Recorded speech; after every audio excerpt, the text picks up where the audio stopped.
in order to get it off the ground and into operation. Katie Waldman reports. It's hoping to become a mobile sanctuary for the homeless here in Blackpool, offering a place to take refuge from the often brutal elements of the Fylde coast.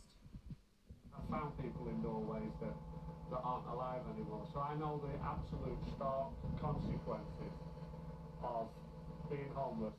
So far, more than £70,000 has been raised to turn this former London bus into a much-needed shelter on wheels.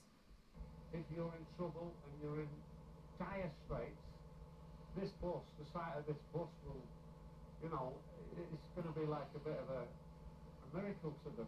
It's long been the dream of Mark and his wife Abby, who run the Amazing Grace charity that's been supporting the homeless and vulnerable in the resort for the last 10 years. This is the big red eye bus.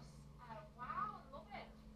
So this will be the seating area, obviously, for when they want to eat anything, or if they come and they can just basically chill out. So this is the sleeping area. So we've got the 6 bunks for the males. We are short for the mattresses at the moment, so we're hoping they're going to get donated.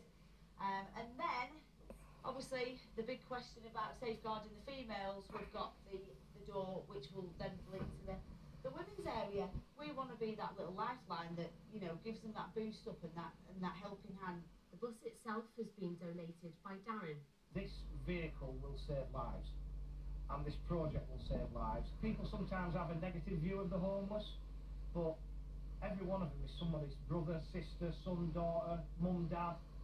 They've just found themselves in a bad place. They could find themselves in a situation where someone has just escaped domestic violence and they find themselves sleeping next door to someone who's just been released from prison for that same offence. So how do you manage that?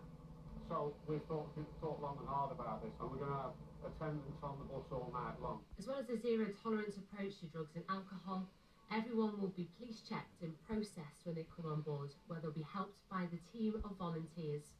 All of the issues that we might find, we're going to look to tackle those issues from on a Friday, Saturday and a Sunday. By Monday, those individuals will be sent off on their appointments with a little bit of hope. The cost of living crisis has pushed up their costs, and they're hoping to raise the final £30,000 to finish the job, and in doing so, give the resort's homeless a route out. Katie Waldman, BBC North West Tonight, Blackpool.